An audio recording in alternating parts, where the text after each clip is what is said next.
اعوذ باللہ من الشیطان الرجیم بسم اللہ الرحمن الرحیم ویورز السلام علیکم ویورز، میں ہوں آپ کا میزبان سید احمد سمیع اور آپ دیکھ رہے ہیں سید احمد سمیع یوٹیوب چینل۔ ویورز، آج میں بات یہاں سے شروع کروں گا کہ کل جیسا کہ آپ لوگوں کو معلوم ہے کہ تقریباً 1000 فلیٹس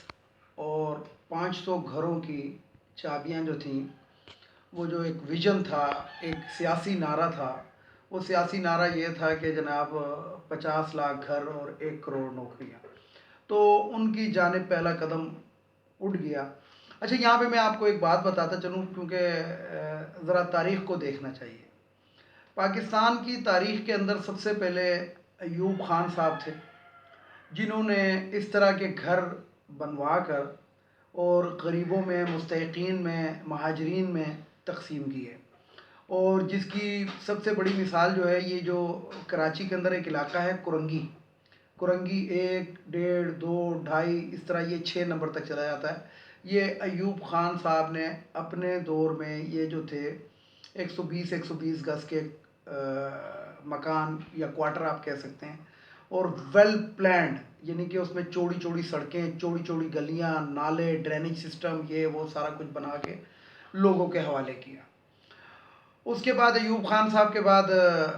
روٹی کپڑا اور مکان کا نعرہ لگا کے ذوالفقار علی بھٹو صاحب آئے، لیکن وہ روٹی کپڑا اور مکان جو تھا وہ آج تقریباً سن 71 سے لے کے 2020 آ گیا، تقریباً 50 سال کے قریب ہو گئے، یہ نصیب نہیں ہوا۔ پھر اس کے بعد بھٹو کے بعد ضیاء الحق صاحب آئے۔ ضیاء الحق نے سن 1985 کے اندر غیر جماعتی بنیاد پر انتخابات کرایا، اور اس کے اندر ایک شخص محمد خان جنیجو وزیر اعظم بن کے سامنے آیا، اور جنیجو صاحب نے پھر یہ بیڑا اٹھایا، اور انہوں نے 3 مرلہ اور 5 مرلے کے مکان مختلف پاکستان کے شہروں میں بنائے، اور بنانے کے بعد لیکن ہوا یہ کہ ان کی حکومت جو تھی وہ 3 سال سے پہلے ضیاء الحق صاحب نے وائنڈ اپ کر دی، اور وہ جو مکان تھے پھر قبضہ مافیا کے اس کے اندر چلے گئے، کیونکہ انہوں نے جو مکانات بنائے تھے جنیجو صاحب نے، وہ بہت اچھی جگہوں پر تھے اور اچھی لوکیشنوں پر تھے۔ تو ہوتا کیا ہے کہ سندھ کے اندر میں آپ کو بتا دوں، جو کراچی کے اندر ایک علاقہ ہے، کیا کہتے ہیں اسے، بلوچ کالونی، تو بلوچ کالونی کے اندر انہوں نے ایک مکان بنائے تھے، جن کو یہ جو پیپلز پارٹی کے جو نثار کھوڑو صاحب ہیں، انہوں نے قبضہ کروا لی، اور نثار کھوڑو صاحب نے اپنے علاقے کے لوگوں میں وہ تقسیم بھی کی ہے۔ اور کراچی کے اندر بے انتہا ایسی جگہیں تھیں جو لوکیٹڈ ہوئی تھی، جو بعد میں وہاں پہ قبضہ مافیا نے، MQM نے، پیپلز پارٹی نے، پگاڑا لیگ نے، یہ جو پیر پگاڑا صاحب کی جماعت ہے، مسلم لیگ فنکشنل، ان تمام نے، ادھر جماعت اسلامی نے، اور پنجابی پختون اتحاد جو یہ سرور خان صاحب کی تھی، ان تمام نے ان جگہوں پہ ہاتھ بڑے اچھے طریقے سے صاف کیے، اور اس میں کچی آبادیاں بنائیں، اور یہ بنایا، اور وہ زمینیں قبضہ ہوئی، اور وہ 10-10 ہزار، 15-15 ہزار، اور اس کی جو سب سے بڑی مثال ہے وہ کراچی کے اندر مہاجر کیمپ ہے۔ تو اس کے بعد جسے کہتے ہیں کہ جنیجو صاحب کے بعد پیپلز پارٹی اور نون لیگ کی حکومتیں آتی رہیں، لیکن کسی نے بھی کوئی وہ نہیں اٹھایا۔ ہاں، نواز شریف کے دور کے اندر ایک دفعہ فلیٹس بنائے گئے تھے، لیکن وہ جو فلیٹس تھے وہ اتنی پاورفل اور اتنی زیادہ قیمتوں پہ تھے کہ وہ جناب، یہ جو پاکستان کے اندر ایک مافیا ہے، افسر شاہی جس کو کہتے ہیں، تو وہ جو افسران تھے وہ انہوں نے جسے کہتے ہیں کہ رشوتوں کے طور پہ وصول کیے۔ اور اگر اس بات کے اندر کسی کو کوئی شک ہو تو میں آپ کو بتاتا ہوں، کراچی کا ایک علاقہ ہے جس کو بھٹائی آباد کہتے ہیں، تو بھٹائی آباد کے اندر وہ تقریباً فلیٹس موجود ہیں، اور آپ ان فلیٹس کے اندر جا کر دیکھ لیں کہ ان میں کون رہتا ہے۔ اس کے اندر آپ کو PIA کے آفیسرز، بینکوں کے آفیسرز، بیوروکریٹس، اسٹیبلشمنٹ ڈویژن کے، اور یہ جو ہیں جسے کہتے ہیں سیکٹریٹ کے، یہ تمام کے تمام ریٹائرڈ لوگ آپ کو ملیں گے، اور انہوں نے وہ کروڑوں روپے کے وہ فلیٹ خریدے ہیں، اور کن سے خریدے ہیں یہ آپ پتہ کروا سکتے ہیں کہ کن کو الاٹ ہوئے تھے اور کس طرح الاٹ، مطلب الاٹ بھی انہی لوگوں کو ہوئے تھے، اور وہ اتنی ہائی قیمتوں کے اوپر تھے کہ ان کے علاوہ کوئی خرید نہیں سکتا تھا، بلکہ حق حلال والا تو خرید ہی نہیں سکتا تھا. اور جتنے محکموں کے میں نے نام لیے ہیں آپ کو معلوم ہے اس محکموں کے اندر کیا چلتا ہے، تو اس لیے وہی خرید سکتے ہیں. تو بات یہ ہے کہ اب آتے ہیں گے موجودہ اس کی طرف، تو اس کے اندر یہ ہے کہ کل عمران خان صاحب نے 1000 فلیٹس اور 500 مکانات جو تھے وہ غریبوں میں تقسیم کر دی، اور انہوں نے کہا یہ میں کوئی احسان نہیں کر رہا، یہ انہی لوگوں کا حق ہے. اور یہ تقریباً 23 لاکھ کے قریب فلیٹ اور مکان کی قیمت پڑے گی، 23 لاکھ سے 33 لاکھ کے درمیان. اور یہ جسے کہتے ہیں کہ بہت ہی مائنر سی، یعنی کہ جس طرح ہم گھر لے لیتے ہیں کرائے پہ 12-13 ہزار روپے ایک چھوٹے سے مکان کا کرایہ ہوتا ہے، تو 12-13 ہزار روپے اس کی قسط ہے. یعنی اگلا یہی سمجھے کہ میں مکان کا کرایہ دے رہا ہوں اور ایک دن جو ہوگا وہ مکان ان کا ہو جائے گا، یہ پیسے پورے کرنے کے بعد. اور اس کے اوپر شرح سود بھی انتہائی کم رکھی گئی ہے. تو جب یہ چیزیں ہو رہی تھی تو اب پھر وہی والی بات ہوتی ہے کہ یہاں پہ میں ان لوگوں کا تذکرہ کیے بغیر نہیں رہ سکتا. وہ جو ایک لنڈے کا رستو ہے نون لیگ کا، احسن اقبال جس کا نام ہے، تو احسن اقبال نے کی کل ایک خبر میری آنکھوں کے سامنے سے گزری، پھر میں نے باقاعدہ کنفرم بھی کیا کہ خبر فیک تو نہیں ہے، تو وہ حقیقت پہ مبنی ہے. تو احسن اقبال صاحب نے کہا کہ جناب یہ جو عمران خان نے جو یہ فلیٹس اور مکانات تقسیم کیے ہیں، یہ نواز شریف صاحب کا ویژن ہے جب وہ وزیر اعلیٰ پنجاب بنے تھے سن 1985 میں. یہ اس وقت کا ان کا ویژن ہے.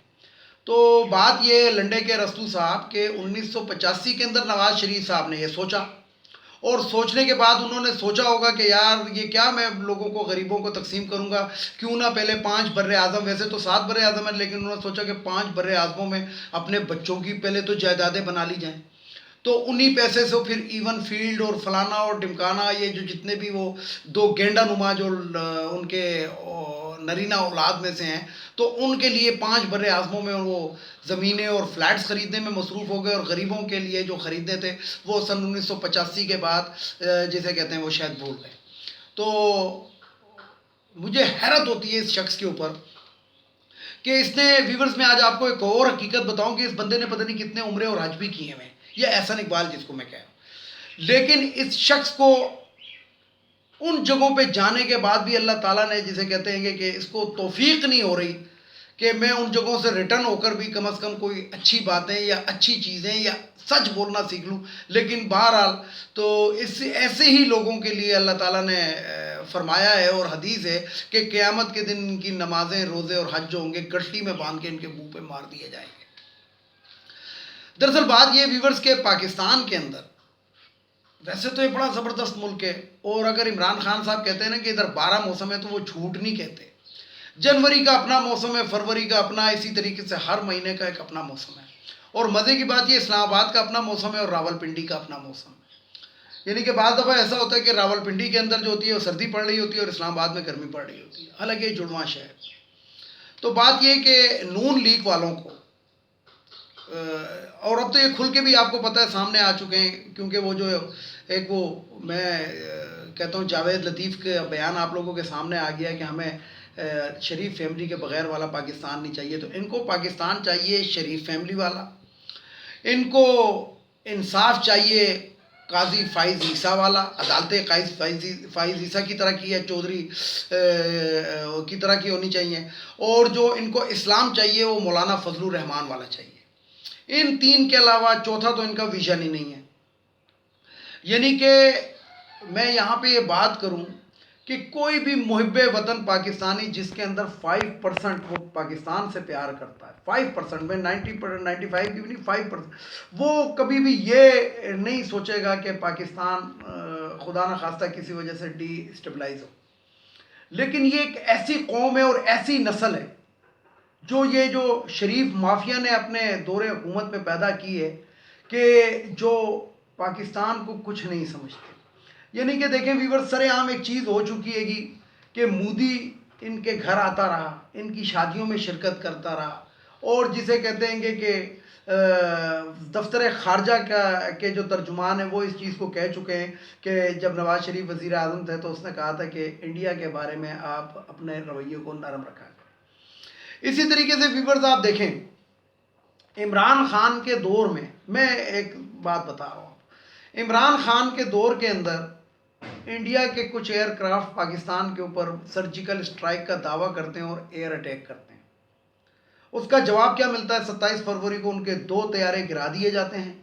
اور 5 جگہوں پہ جو ٹارگٹ کرتی ہے پاکستان آرمی اور ایئر فورس،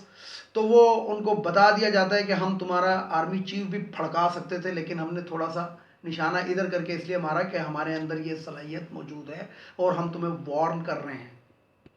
لیکن اسی نواز شریف کے دور کے اندر پاکستان نیوی کا ایک اٹلانٹک گراتا ہے انڈیا، تو اس کے اوپر کوئی بھی نواز شریف صاحب ایکشن نہیں لیتے، بلکہ کہتے ہیں ہم عالمی عدالت انصاف میں جائیں گے، جہاں پہ اتنے سال مقدمہ چلنے کے بعد پاکستان وہ کیس ہار جاتا ہے، کیونکہ اس کی پیروی ہی نہیں کی جاتی اور صحیح طریقے سے ترجمانی ہی نہیں کی جاتی۔ تو یہ ہمارے عوام جو ہے نا یہ چیزیں بھول جاتے ہیں۔ ہم ریاست مدینہ عمران خان سے تو 1.5 سال میں مانگتے ہیں، اور جن لوگوں نے، جس مافیا نے، جس اشرفیہ نے 35 سال حکومت کی ہے، ہم ان کو کہتے ہیں کہ نہیں۔ میں صرف ان سے ایک بات یہ پوچھنا چاہتا ہوں کہ اگر آپ کہتے ہیں کہ ہمیں اقتدار ملے تو ہم پاکستان کی تقدیر سنوار دیں گے، تو 35 سال آپ کیا مذاق کرتے رہے؟ کیا حکومت نہیں کرتے رہے؟ 35 سال میں جب آپ تقدیر نہیں سنبھال سکے تو اب آپ کون سی وہ تقدیر سنبھال لیں گے؟ اور مہنگائی کا جو دیکھیں، گو کہ مہنگائی ہے، اس سے کوئی انکار نہیں کر سکتا، لیکن مہنگائی کے ساتھ تنخواہیں بھی اس طریقے سے ہیں۔ یعنی کہ آپ مزدور کی دیہڑی دیکھ لیں، جب چینی جو تھی وہ 3 روپے کلو تھی تو مزدور کی دیہڑی 20 روپے تھی۔ اب اگر چینی 100 روپے کلو بھی ہے، گو کہ 100 روپے نہیں ہے، لیکن اگر 100 روپے بھی لگائیں تو مزدور کی دیہڑی 1200 روپے۔ تو جب 20 روپے دیہڑی تھی تو 3 روپے کلو یا 4 روپے کلو تھی، تو اب 1200 روپے دیہڑی ہے تو چینی کتنے روپے کلو؟ میں ایک چھوٹی سی چینی کی صرف مثال دے رہا ہوں، اسی طریقے سے آپ ہر چیز پہ گھوم جائیں۔ تو اگر مہنگائی ہے، غریب تو دیکھیں ہر دور میں غریب ہی رہا ہے، یہ نہیں کہہ سکتے کہ غریب جو ہے وہ مالدار ہو۔ غریب تو بے شک پاکستان کے اندر صرف ایوب خان کے دور میں 1 تولہ سونے کی برابر غریب کی مزدوری تھی مہینے کی، ادروائز کوئی ایسا مسئلہ پاکستان کے قسمت میں نہیں ہے، بلکہ بڑے بڑے ملکوں کی قسمت میں یہ چیز نہیں ہے کہ مہنگائی کو اتنی مہنگائی یعنی کہ کنٹرول کی جا سکے کہ جس کا لوگ دعویٰ کرتے ہیں۔ اچھا، مزے کی بات یہ کہ ہم عمران خان کو کہتے ہیں یا موجودہ حکومت کو کہتے ہیں، لیکن آپ کبھی ذرا ان ذمہ داروں کی طرف تو دیکھیں۔ میں جس علاقے کے اندر رہتا ہوں، یہاں پہ لوگوں کی ذاتی زمینیں اور فصلیں اگتی ہیں، اور جس سے بھی میں نے گندم کا ریٹ پوچھا تو 1800 اور 2000 روپے سے کم من پہ کوئی دینے کے لیے تیار نہیں ہے۔ اب 2000 روپے من کی گندم یا 1800 روپے من کی گندم لے کے 20 کلو آٹے کا تھیلا 800 روپے میں تو نہیں دیا جا سکتا، کبھی بھی نہیں دیا جا سکتا۔ اور اسی طریقے سے آپ چکی کے آٹے کے اوپر چلے جائیں تو چکی کا آٹا جو ہے وہ تقریباً 55 روپے کلو ہے،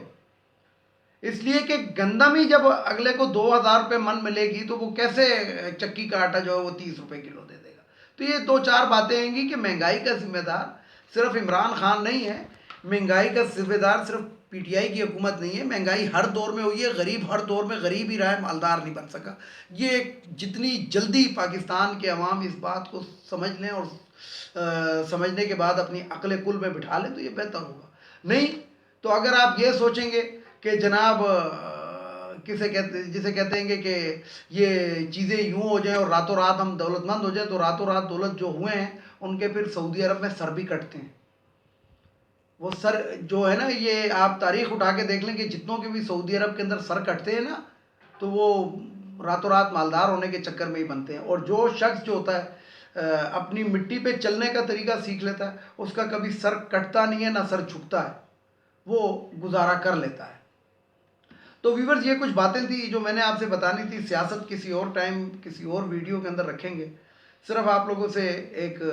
یہی گزارش ہے کہ جہاں پہ بھی آپ کو کوئی نون لیگ کا ایم این اے، ایم پی اے یا کوئی ورکر یا کوئی کونسلر، ایکس کونسلر ملے تو اس کو ایک پھول پیش کریں، یا پھول نہیں بھی دیتے تو گیٹ ویل سون کا ایک لفظ کہا کریں اور کہیں نواز شریف صاحب کب آئیں گے۔ یعنی کہ آج کے بعد پاکستان کے لوگوں سے، ویور سے، جتنے بھی میرے جاننے والے ہیں، عزیز و اقارب ہیں، ان تمام سے میں ریکویسٹ کرتا ہوں کہ جو بھی نون لیگ کا دکھے تو صرف اس سے ایک سوال ضرور کریں کہ نواز شریف صاحب کب آئیں گے۔ ویڈیو کو لائک کریں، شیئر کریں، سبسکرائب کریں، بیل آئیکن کے بٹن کو ضرور دبائیں تاکہ میری نیکسٹ ویڈیو آپ کو مل سکے۔ تو ویورز اس کے ساتھ ہی میں اجازت چاہوں گا، اور آخر میں جو 2 جملے ہیں وہ پھر آپ سے بات کریں کہ ایک تو یہ افغانیوں کو اس ملک سے، پاکستان سے واپس چلا جانا چاہیے. بہت سال، 40 سال سے زیادہ ہو گیا کہ یہ ہمارے ملک کے اندر آئے ہوئے ہیں. بس یہ اب اپنے ملک جائیں اور ہمیں جسے کہتے ہیں کہ ہمیں ہمارے حال پہ چھوڑ دیں. اور اگر یہ پھر بھی پاکستان میں رہنا چاہتے ہیں تو میں حکومت سے اپیل کروں گا کہ ان کو کاروبار کی اجازت نہ دیں. یہ کسی قسم کا کاروبار پاکستان میں ان کو کرنے کی اجازت نہیں ہونی چاہیے. اور دوسرا، یہ جو خواتین کی مخصوص نشستیں قومی اسمبلی، صوبائی اسمبلی اور یہ جو سینٹ کے اندر اور ہر جگہ پہ جو بیٹھی ہیں، یہ ختم ہونا چاہیے، کیونکہ یہ ہمارے قوم کے اوپر، ہماری بجٹ کے اوپر ایک 30% کا ایک ایکسٹرا بوجھ ہے. اور تیسری اور آخری بات جو میں نے کہا ہے کہ آج کے بعد ہم ٹرینڈ بنائیں گے، وہ یہ ہے کہ نواز شریف صاحب سے کسی بھی ذرائع سے پوچھیں، ای میل، فیس بک، یوٹیوب، کسی بھی طریقے سے، کہ واپس کب آؤ گے، تمہارے بغیر یہ بڑا سونا سونا لگ رہا ہے ملک. تو اس کے ساتھ ہی اجازت چاہوں گا تمام دیکھنے والوں کو، سننے والوں کو. اللہ حافظ. اور آخر میں وہی نعرہ، پاکستان زندہ باد، پاک فوج پائندہ باد.